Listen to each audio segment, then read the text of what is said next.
Good for Jauan Jennings on this one. I really he had no choice. His agent at last check, the agent. I've not seen them cited today, but at last check, when he did the deal last year, the agent for Jauan Jennings was reported as the Rosenhaus brothers. So here we are. They've been asking, they haven't been getting, and time to go public with it. And that's what they did. Um, Here's the Schefter story, and it's pretty clear. Now, I don't think as always is the case when you do a little bit of a an ultimatum like this, you don't necessarily have all the power that you say you have, but this is the way it works. Trade me or pay me. I think Jennings is in a similar boat to Brock in that he's making relatively so little, although he was making seven times scheduled to make 7.5 million, which is seven times what Purdy was going to make. But he's making so little that a significant raise to him is not a significant contract from a receiver standpoint, right? If you're making $7.5 million, is $15 million with a couple more years after that a reasonable contract for you to accept? I would say it is. The thing that a player never says or an agent never says when they make a contract demand is what it is exactly that we're demanding. We want a new deal. Well, how much do you want? It makes it hard for me to understand which side to take if I don't know how much you want. If you want, 3 years and $45 million, I'm just pulling that number straight out of thin air based on doubling his current salary for this year, then it's easy for me to take your side. If you want, I think I'm a better player than Ayuk, so I want more money than Ayuk, that's a separate thing. But there's no evidence that that's what he's saying. I'd be surprised if that's what he's saying. I don't think that's what he's saying. And so the team with the second most effective cap space in the league this year, the 49ers, I'm not going to say should have an easy time because it's not easy for anybody. And part of having $46 million in cap space this year is you want to roll it over to next year when you have, at this point, $8 million in cap space. So it's not as easy as just, well, you've got the 45, but it probably does give them some flexibility to front load a contract and make Jennings happy. The other part of this is, what does it look like? Does it even get to next week? I've seen a lot of that. Well, the Niners had a drama-free offseason, and now that they thought they were getting away with a drama-free offseason, and that's gone because now there's drama. Well, is there? Let's see. There was drama with Ayuk because it dragged on and on and on and on. And Ayuk was mad after the Super Bowl, and family said bye-bye San Francisco after the Super Bowl, the last time we're here. Like, there was so much more to Ayuk's situation than just Brandon Ayuk wanting a new contract. Then he shows up, and he's going to show up, but he's not going to practice, and then he's going to dap up Kyle Shanahan. Very awkward, put Shanahan in a bad spot. You can't not dap the guy up in that spot with everybody watching and the cameras. So manipulation behind the scenes, it was not pleasant. There's no evidence that this is any of that. This is a contract ask, and I think a reasonable one.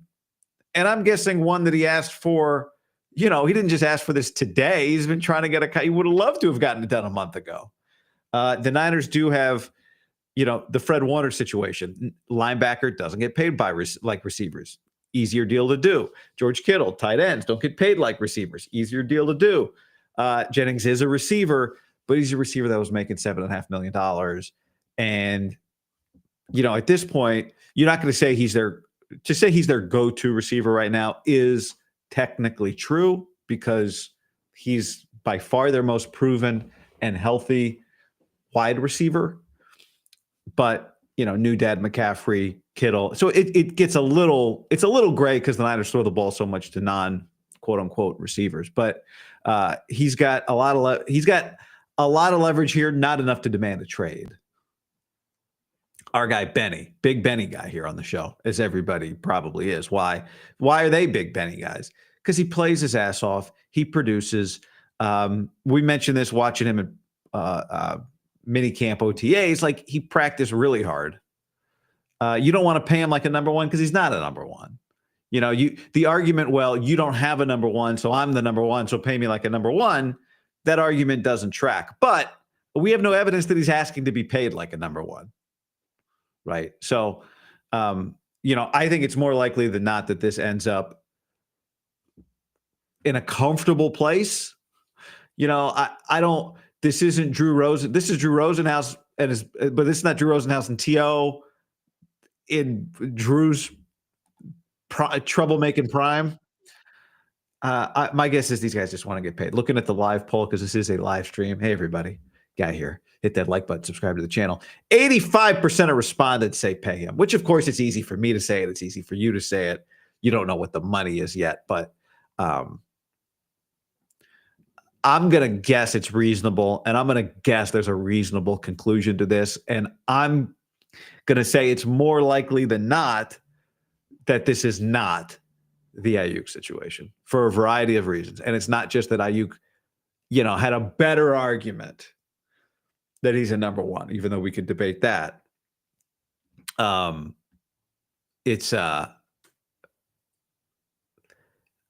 It's different because, this is what I would say. Nolan makes a comment here. When you historically reward this behavior, you'll see more of it. See, I have a problem with that. This is not behavior. This is business. This is an agent taking care of business. Ayuk became behavior.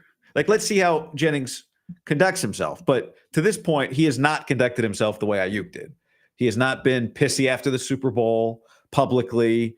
We have no evidence that he's been kind of difficult to communicate with privately for them, or that he's had any issues with Kyle.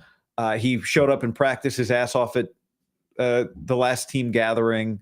He says he's going to show up and practice this time. That's what Schefter wrote. He's not expected to be a training camp holdout, but he's not expected to be happy either, as the Niners saw last summer with Ayuk. Now, Ayuk, technically not a holdout, didn't practice, but kind of made it awkward. Is Jennings going to do that? I mean, I don't think that's a playbook to follow. And again, it just comes down to the money, the frustration for the Niners, I think, with one of the frustrations, and they had themselves to blame as well, was that they thought they had a deal done with Ayuk. And then other receivers got paid a lot more money. And so the standard of how much Brandon Ayuk wanted to get paid changed. I just think there's that thing was so much more hairy. It was so much more hairy because it was so much more than just business. This is part of the business of the league. You don't wants a new contract or a trade. They're not trading him. That's the other thing. It's okay, well, cool. You want a trade if you don't get a new contract. We're not trading you. So, as I said, I don't think this is like Ayuk. I don't think all these situations are created equal. I do understand the frustration of it's every year it's something. Yeah, every year someone wants to get paid. That is the way this thing goes. I'm gonna hold my my panicking and this wasn't. See, it's not drama free. I don't think this hasn't risen to the level of drama yet for me.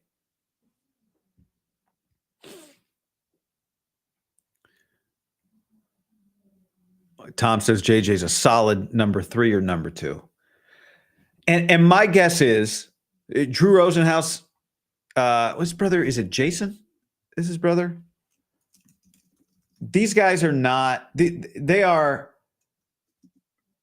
yeah, Jason. These guys have been around the league. They understand player value. I don't think they are blowing up Jauan Jennings going, Jauan, you deserve to get paid like a number 1, man.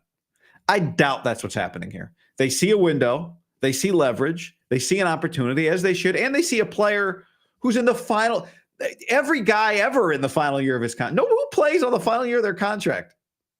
It would rarely have, the best players on teams do not play on the final years of their contracts in their primes. And Jauan Jennings is, in his prime. By the way, he's 28.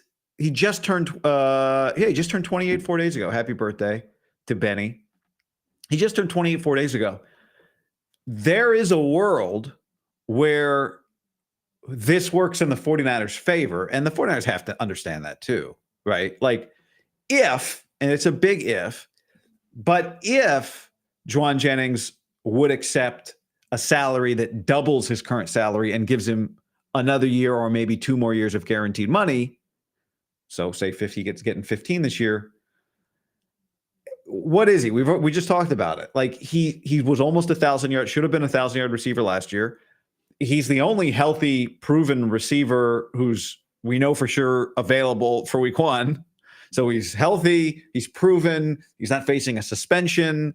That any one of those, like he's the only guy that checks all 3 boxes in the 49ers receiving room. Think about that. He's the only guy that checks all 3 boxes of proven, healthy, not facing suspension. That's it. They got one guy. So I say all that to say, like, he might have a better year this year than he had last year, and he's in his prime.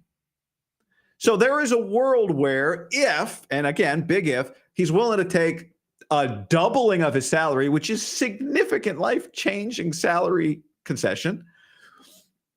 Concession is not the right word, but if he does that and then has a year just as good or maybe a little better because Pearsall got hurt again in camp, and let's see if he's healthy, and Ayuk's out, and blah, blah, blah, blah, blah, that he's worth at least that. Like, you look at it next year and you're like, yeah, he's worth $15 million. Easy. Fine. I mean, he was worth it last year. We know that.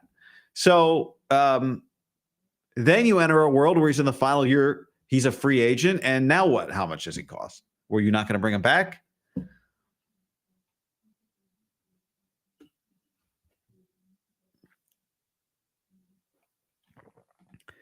Let's see here. Michael says in the chat, here are number 7 to 10 of the top wide receiver 2 salaries. Christian Kirk, $18 million. Gabriel Davis, $13 million. Darnell Mooney, $13 million. Darius Slayton, $12 million. I mean, Gabe Davis, like, if he's worth 13, Jennings worth 22. So maybe he's asking for 22. But, like, I just think there's a world where he's more expensive to you next year, and next year you're going like, no, we want him back next year. This is reasonable. This is reasonable. Now, again, there is a rub here. Something's going on because Drew Rosenhaus, Jason Rosenhaus didn't just ask for a new contract yesterday, and they haven't gotten it. So that, the Niners feel like, well, that's the game we normally play. We can play it with this guy. We're not going to play it with Purdy, but we'll play it with this guy.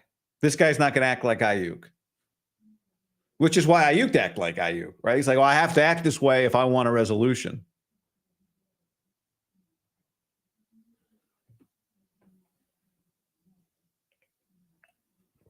Rich regarding Jennings, I trust he still train hard, play hard after he gets paid.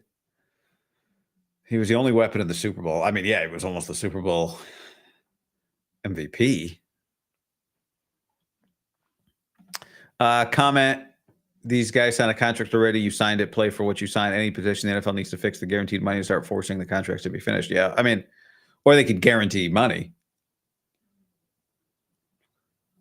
Like, this is just, like it or not, it's just, this is how business is done.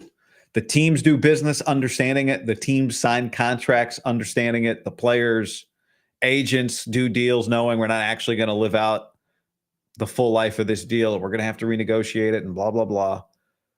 So, yeah, I mean, you see those numbers. And he's an emergency QB. So maybe he's asking for 60, 3 years, 60 million. Maybe. That would complicate it if he wants his contract tripled instead of doubled. But I do understand that it's annoying. Boat says BA is untradeable. Yeah. He's particularly untradeable when you actually want something of value in return. Comment from Chris. This is the most agreed upon 49ers this is the most agreed upon 49ers issue in known history. We all side with Benny. Let me check the live poll here. 84% of respondents say Pam. That means 16% of people say trade up. But I mean, when can you get 84%? Might as well be 100% when you get 84% of people to agree on anything. So there you go. I am to summarize. We need to know what he's asking for. I foresee an amount of money that is significant, life-changing, but not prohibitive to the 49ers. He's not getting traded, and I'm not calling this drama yet. The Rosenhouses know what they're doing, and I don't think they're asking for, they're not asking for Ayuk money. Now, if they're asking for Christian Kirk money plus a little, that's where it gets a little hairy. But it's like, okay, you're going to walk away from $15 million a year when you're making $7.5, and it's going to guarantee you $15 million next year. And the Niners are in a unique position. I mean, depending on how much it is, they can pay it, front load it, and survive it.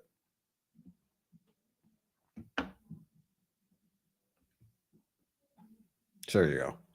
But we'll see. We'll see what it looks like. Reporting, being on the field are two different things, and we'll get to answer that next week. It also is another reminder of how important Ricky Pearsall staying on the field is through training camp.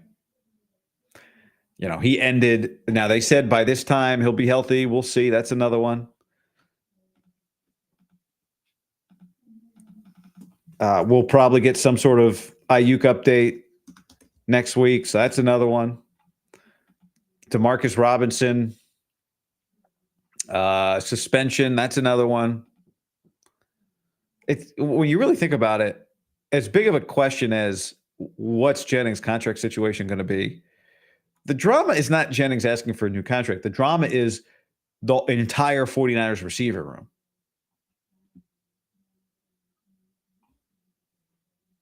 It's just everybody's got a question mark hanging over their head. Every single guy. Except this guy. Now they've got one here. But this should not be news to them. This is the concerning part is it has been going on for a while. But the unconcerning part is the Niners didn't love it, but they did it. They took Bosa all the way to the end. They took Ayuk all the way to the end. We don't love it, but they did it. They didn't do it with Purdy. They didn't do it with Warner. They didn't do it with Kittle. They're going to do it with Jennings here. We can't pay for three expensive receivers. BA last year, Jennings this year, and Pearsall in the next 2 years. Pearsall's expensive in the sense that he's a rookie. Sorry, he's on a first-round contract, but there's no guarantee that he's getting any money in 2 years. But it's a fair point, right? Because Ricky's not cheap. Ricky's not cheap. All right. On that note, let's finish up the vote. 84%. It fell a little bit. 16%, 86%. It's going back and forth. There's a battle going on in the pay him or trade him vote. So we'll see. I think this gets resolved. All right. Thanks, y'all.